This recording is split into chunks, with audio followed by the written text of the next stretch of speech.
దేవుని పరిశుద్ధమైన నామమునకు స్తోత్రము కలుగునుగాక. ప్రియమైన సోదరి సోదరులారా, మీ అందరికీ మన ప్రభువైన యేసుక్రీస్తు నామంలో వందనములు తెలియజేస్తూ ఉన్నాను. దేవుని వాక్యమైన బైబిల్ నుంచి మనము లూకాసు వార్త 2వ అధ్యాయము 52వ వచనాన్ని చదివి ధ్యానం చేసుకుందాం. యేసు జ్ఞానమందును వయస్సునందును దేవుని దయందును మనుషుల దయందును వర్ధిల్లుచు ఉండెను. ప్రార్థన చేసుకుందాం.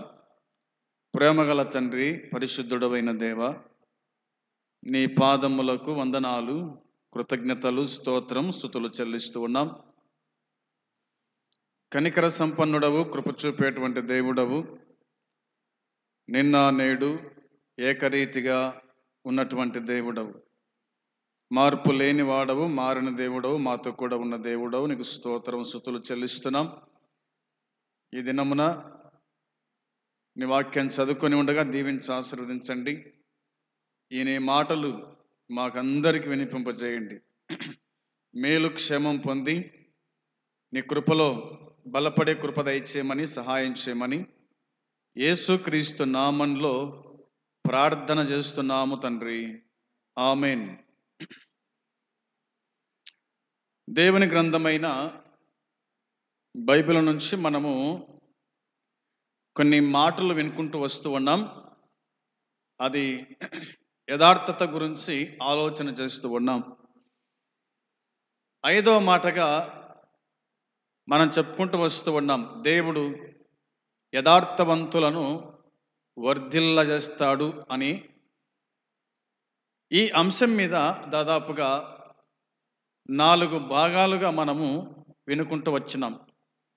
ఈ దినమున 5వ భాగముగా లూకాసు వార్త 2వ అధ్యాయము 52వ వచనాన్ని మనము చదివి ఉన్నాం.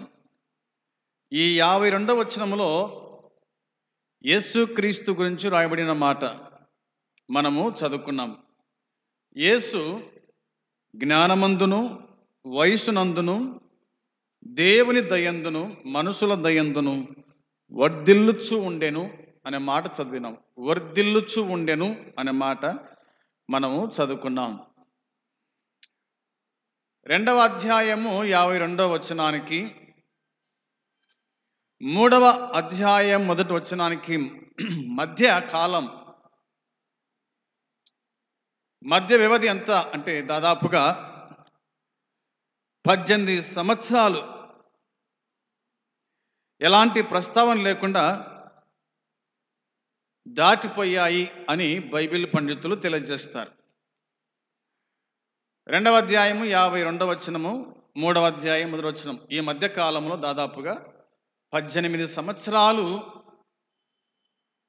యేసు ప్రభు యొక్క వయస్సు గురించి పండితులు చెప్పినట్టుగా మనం చూస్తాం బైబిల్ గ్రంథంలో. ఆ సంవత్సరాలలో ఆయన జీవితం ఎలాంటిది, తాను జన్మించిన మొదలుకొని 18వ ఏట వరకు తన జీవితం ఎలాంటిది, ఎలా కొనసాగింది అని మనం చూస్తే బైబిల్ గ్రంథంలో ఈ విధంగా రాయబడింది. మత్తయి సువార్త 13వ అధ్యాయము 55వ వచనం చూస్తే, మత్తయి సువార్త 13వ అధ్యాయము 55వ వచనం చూస్తే ఇలాగా దేవుని వాక్యం చెబుతూ ఉంది. ఇతడు వడ్లవాని కుమారుడు కాడా? ఇతని తల్లి పేరు మరియ కాదా? యాకోబు, యోసేపు, సీమోను, యూదా అనువారు ఇతని సహోదరులు కారా? ఇతని సోదరీమణులందరూ మనతోనే ఉన్నారు కారా అనే మాట కనిపిస్తూ ఉంది. అంటే యేసుక్రీస్తు ప్రభువు వారి గురించి రాయబడిన మాట ఏంటంటే, ఇతని తల్లి మరియా అని, ఇతడు వడ్లవారి కుమారుడు అనే మాట రాయబడింది. అంటే దాదాపుగా మనము ఆలోచన చేస్తే ఆలోచన చేస్తే మనకు అర్థమయ్యే విషయం ఏంటంటే, ఒక పేద కుటుంబంలో యేసుక్రీస్తు జన్మించినాడు అని అర్థమవుతుంది. యోసేపు వడ్లవాడు అనే మాట, వడ్రంగి పని చేసేవాడు అన్న మాట కనిపిస్తుంది. అదే ప్రకారంగా కొంతకాలానికి మరి యోసేపు చనిపోయినట్టుగా మనం చూస్తాం. అంటే బైబిల్ లేదు కానీ బైబిల్ పండితులు చెప్తారనమాట. యేసు ప్రభునకు 18వ ఏట వచ్చే లోపలనే యోసేపు చనిపోయినాడు అని. ఆ తదుపరి వడ్రంగి పని యేసుక్రీస్తు కూడా నేర్చుకొని తన తల్లిని, తన సహోదరులను తానే ఒక ఇంటి పెద్దగా ఉండి పోషించాడు అని కూడా మనకు బైబిల్ పండితులు తెలియజేస్తారు. యేసు ప్రభు కూడా వడ్రంగి పని చేశాడు అన్నమాట. వడ్రంగి పని అనగానే మనకు అర్థమైన విషయం ఏమిటి? మరి ఎద్దుల బండి, గొర్రు, నాగేలి, కాడిమాను ఇట్లా కదా. ఇవన్నీ కూడా తాను చేసి కుటుంబాన్ని పోషించినట్టుగా మనం చూస్తాం. ఎందుకంటే యోసేపు కుటుంబం పేద కుటుంబము అనే మాట మనము ఎరుగుదుము. ఆ సంగతి మనకు మొదటి అధ్యాయంలో మనం చూడగలుగుతాం. కాబట్టి ఇతడు వడ్లవాని కుమారుడు కాదా? ఇతని తల్లి పేరు మరియ కాదా? మరి యాకోబు, యోసేపు, యూదా, షీమోను అనువారు ఇతని సోదరులు కాదా? అంటే దాదాపుగా నలుగురు తమ్ముళ్ళు ఉన్నారని, తర్వాత చెల్లెళ్ళు ఉన్నారనే సంగతి బైబిల్ మనకు తేటగా కనిపిస్తూ ఉంది. అయితే వాక్యం చెప్తున్న మాట ఏంటంటే, యేసు జ్ఞానమందును, వయసునందును, దేవుని దయందును, మనుషుల దయందును వర్ధిల్లుచు ఉండెను, అంటే ఎదుగుచు ఉండెను అని వాక్యం చెబుతూ ఉంది. లూకా సువార్త చూడండి, 2వ అధ్యాయము 40వ వచనం చదివితే ఇలా రాయబడింది. లూకా సువార్త 2వ అధ్యాయము 40వ వచనములో, బాలుడు జ్ఞానముతో నిండుకొనుచు ఎదిగి బలము పొందుచు ఉండెను, దేవుని దయ ఆయన మీద ఉండెను అని దేవుని వాక్యం చెబుతూ ఉంది. బాలుడు అనే మాట కనిపిస్తూ ఉంది. బాలుడు, యేసుక్రీస్తు బాలుడుగా ఉన్నప్పుడే జ్ఞానముతో నిండుకొనొచ్చు అనే మాట ఉంది. బాలుడు జ్ఞానముతో నిండుకొనొచ్చు, ఎదిగి బలము పొందుచు ఉండెను. ఎదిగి కొద్దీ బలము పొందేవాడుగా ఉండాలి. బాలుడు, ప్రభు అయిన యేసుక్రీస్తు గురించి రాయబడిన మాట బాలుడు అనే మాట కనిపిస్తుంది. తన 12వ ఏటనే యోసేపు, మరియమ్మ షిమ్యోను వద్దకు తీసుకొచ్చినట్టుగా, దేవుని ఆలయంలోకి తెచ్చినట్టుగా మనకు 27-28 వచనాలు మనకు జ్ఞాపకం చేస్తాయి. అందుని బట్టి ఎదుగుచూ ఉండెను, దేవుని దయ ఆయన మీద ఉండెను. దేవుని దయ ఆయన మీద ఉన్నంత కాలము యేసుక్రీస్తు ప్రభు ఎదిగి బలం పొందొచ్చు, జ్ఞానము గలవాడైనట్టుగా దేవుని వాక్యం చెబుతూ ఉంది. ఆ తర్వాత మనం చూస్తే కనుక వాళ్ళు ఒక మాట చెప్పినారు. ఆ మాట చూడండి, మార్కు సువార్త 6:3 వచనంలో, మార్కు సువార్త 6వ అధ్యాయము 3వ వచనము 4వ వచనము కూడా మనం చూస్తే ఇలాగా రాయబడింది. ఇందులో కూడా అదే మాటలు కనిపిస్తాయి. డైరెక్ట్గా చూడండి, 4వ వచనం చదువుదాం. అందుకు యేసు, ప్రవక్త తన స్వదేశములోను, తన బంధువులలోను, తన ఇంటి వారిలోను తప్ప మరి ఎక్కడను గణహీనుడు కాడని చెప్పాను అనే మాట కనిపిస్తూ ఉంది. అతని బోధకు ఆశ్చర్యపడిన వాళ్ళు ఉన్నారు. ఇతనికి ఎక్కడి నుండి ఇయ్యబడింది ఇంత జ్ఞానము, ఇంత ఆలోచన అని మనకు 2వ వచనము జ్ఞాపకం చేస్తుంది. విశ్రాంతి దినం వచ్చినప్పుడు ఆయన సమాజ మందిరంలో బోధింపనారంభించను. అనేకులు ఆయన బోధ విని ఆశ్చర్యపడి, ఈ సంగతులు ఇతనికి ఎక్కడి నుండి వచ్చాను, ఇతనికి ఇయ్యబడిన ఈ ఆజ్ఞ ఏమిటి, ఇతని చేతుల వలన ఇట్టి అద్భుతములు చేయబడుచున్నవి ఇదేమి అనే మాట కనిపిస్తుంది. సోదరులారా, ఆయన కేవలం యేసేపు కుమారుడు మాత్రమే కాదు, మరియ కుమారుడు మాత్రమే కాదు, ఈయన దైవ కుమారుడు అనే మాట బైబిల్ చెబుతుంది. దైవ కుమారుడు, దేవుని కుమారుడు. అందుకే అద్భుత కార్యాలు, ఆశ్చర్య కార్యాలు ఆయన చేసినట్టుగా దేవుని వాక్యం చెబుతుంది. ప్రజలందరూ కూడా ఆశ్చర్యపోయినట్టుగా దేవుని వాక్యంలో మనము చూడగలుగుతున్నాం. ఇది మనము జ్ఞాపకం ఉంచుకోవాల్సిన విషయం. ఏదేమైనా జ్ఞానమందును వయసునందును దేవుని దయందును మనుషుల దయందును అతడు వర్ధిల్లుచు ఉండెను అని బైబిల్లో మనము చూడగలుగుతున్నాం. ఈ విషయాన్ని మనము జ్ఞాపకము చేసుకునే వారిగా ఉండాలని ప్రభు పేరట నేను మీకు జ్ఞాపకానికి తీసుకొని వస్తూ ఉన్నాను. ఇంకా దేవుని వాక్యం చెప్తున్న మాట ఏమిటంటే, ఇది యేసుక్రీస్తు గురించిన మాటలు చాలా మంది చెప్పుకోవచ్చు. అయితే చూడండి, ఇప్పుడు సమూయేలు గ్రంథంకి వచ్చేద్దాం. సమూయేలు గ్రంథం, మొదటి గ్రంథం, 2వ అధ్యాయము 26వ వచనం కూడా చూద్దాం. సమూయేలు మొదటి గ్రంథం 2వ అధ్యాయము 26వ వచనం కూడా మనం చదివితే ఇక్కడ రాయబడింది, బాలుడగు సమూయేలు ఇంకను ఎదుగుచు యెహోవా దయందును మనుషుల దయందును వర్ధిల్లుచు ఉండెను అనే మాట కూడా ఉంది. ఇక్కడ సమూయేలు గురించి రాయబడిన మాట. సమూయేలు ఎల్కానా అన్న కుమారుడు. ఎల్కానా అన్న కుమారుడు ప్రార్థన చేసి సంపాదించుకుంది. అన్న ప్రార్థన చేసి ఒక కుమారుని సంపాదించుకుంది. ఆ కుమారుణ్ణి మరలా దేవునికే ఇచ్చినట్టుగా దేవుని వాక్యం మనం గుర్తు చేస్తూ ఉంది. అందును బట్టి బాలుడు అనే మాట ఉంది. వచనం 18లో రాయబడిన మాట అదే కదా. 2వ అధ్యాయం 18వ వచనంలో బాలుడైన సమూయేలు అనే మాట ఉంది. బాలుడైన సమూయేలు అనే మాట మనకు కనిపిస్తుంది.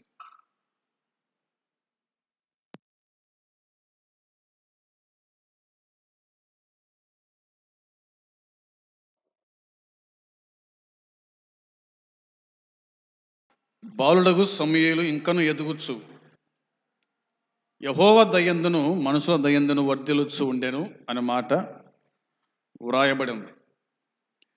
ఇంకను ఎదుగుచు అనే మాట కంటే ముందుగా షిలోహు ప్రార్థన మందిరములో జరిగేటువంటి దుర్మార్గత గురించి పై వచనాల్లో మనము చూస్తాం. ఏలి కుమారుల గురించి మనము ఎరుగుద్దాము. ఏలి కుమారులు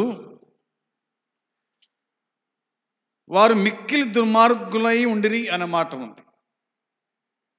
ఏలి కుమారులు యెహోవాను ఎరగని వారై, తండ్రి దేవుని ఎరిగిన వాడు, తండ్రి దేవుని సన్నిధిలో యాజకుడు కాగా యాజకుని కుమారులు యెహోవాను ఎరగని వారై మిక్కిలి దుర్మార్గులై అనే మాట కనిపిస్తుంది.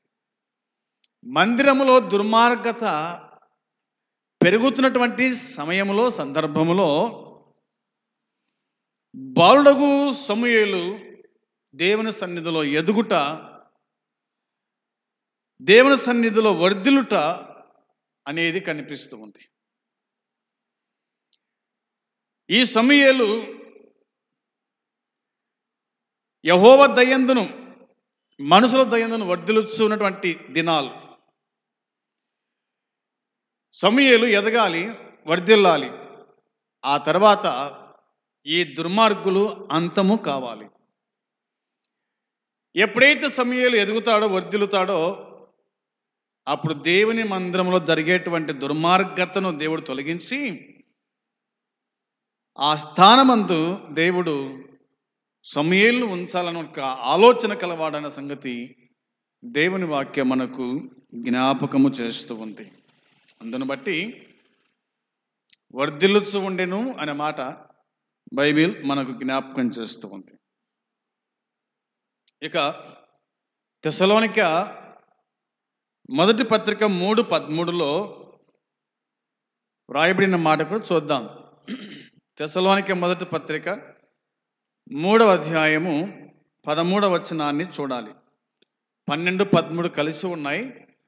చదివి ధ్యానం చేసుకుందాం. మరియు మన ప్రభువైన యేసు తన పరిశుద్ధులందరితో వచ్చినప్పుడు మన తండ్రి అయిన దేవుని ఎదుట మీ హృదయములను పరిశుద్ధత విషయమై అనిందమైనవిగా ఆయన స్థిరపరచుటకై మేము మీ ఎడల ఎలాగూ ప్రేమలో అభివృద్ధి పొంది వర్ధిల్లుచున్నామో అలాగే మీరును ఒకని ఎడల ఒకడు మనుషులందరి ఎడలను ప్రేమలో అభివృద్ధి పొంది వర్ధిల్లుట ప్రభు దయచేయునుగాక అనే మాట ఉంది. వర్ధిల్లాలి అంటే ప్రభు దయచేయాల. మేము ఏ విధంగా వర్ధిల్లుచున్నాం? ప్రేమలో అన్నాడు. అవునా? ప్రేమలో అనే మాట ఉంది. మీరు అంతకంతకు అభివృద్ధి పొందవలనని మిమ్మల్ని వేడుకొని అనే మాట కనిపిస్తుంది. ఆ తదుపరి మేము మీ ఎడల ఎలాగూ ప్రేమలో అభివృద్ధి పొంది వర్ధిల్లుచున్నామో, ప్రేమలో అభివృద్ధి పొంది వర్ధిల్లుచున్నామో అలాగే అనే మాట ఉంది. అలాగే మీరును ఒకని ఎడల ఒకడు మనుషులందరి ఎడలను ప్రేమలో అభివృద్ధి పొంది వర్ధిల్లునట్లు ప్రభువు దయచేయునుగాక. ఒక వ్యక్తి వర్ధిల్లాలంటే ప్రభు సహాయము అవసరం. అందుకోసమే దేవుని దయ, మనుషుల దయ అనేది మనకు దేవుని వాక్యం గుర్తు చేస్తూ ఉంది. ప్రేమలో అభివృద్ధి పొంది వర్ధిల్లుట అన్నది వాక్యం చెబుతున్నమాట. చివరిగా ఒక మాట చూద్దాం, చూడండి. యోహాను రాసిన 3వ పత్రిక 2వ వచనం. యోహాను రాసిన 3వ పత్రిక 2వ వచనములో, ప్రియుడా, నీ ఆత్మ వర్ధిల్లుచున్న ప్రకారము నీవు అన్ని విషయముల యందును వర్ధిల్లుచు సౌఖ్యముగా ఉండవలనని ప్రార్థించుచున్నాను అని యోహాను గాయు అనేటువంటి ఒక నమ్మకస్తునితో మాట్లాడుతున్న మాటలు ఇవి. గాయు అనే వ్యక్తి, ఇతడు ఒక నమ్మకస్తుడు. నమ్మకమైన వానికి పౌలు చెప్తున్న హెచ్చరిక ఏమిటంటే, ప్రియుడా అనే మాట కనిపిస్తుంది. నీ ఆత్మ వర్ధిల్లుచున్న ప్రకారం,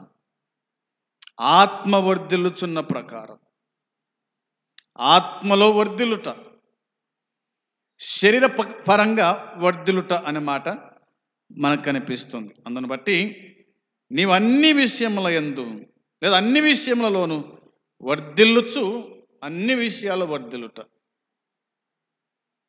అబ్రహాము అన్ని విషయాల్లో వర్ధిల్లాడు. ద్వితీయోపదేశకాండం 28వ అధ్యాయంలో వర్ధిల్లుట అనే మాట కనిపిస్తుంది. దేవుని మాట విన్న ప్రతి వాడు కూడా వర్ధిల్లుట. యోబు వర్ధిల్లాడు, యోసేపు వర్ధిల్లినాడు, యెహోషువ వర్ధిల్లాడు. ఇట్లా మనము కూడా అన్ని విషయాల్లో వర్ధిల్లేటువంటి వారుగా ఉండాలని దేవుని వాక్యం మనకు జ్ఞాపకము చేస్తూ ఉంది.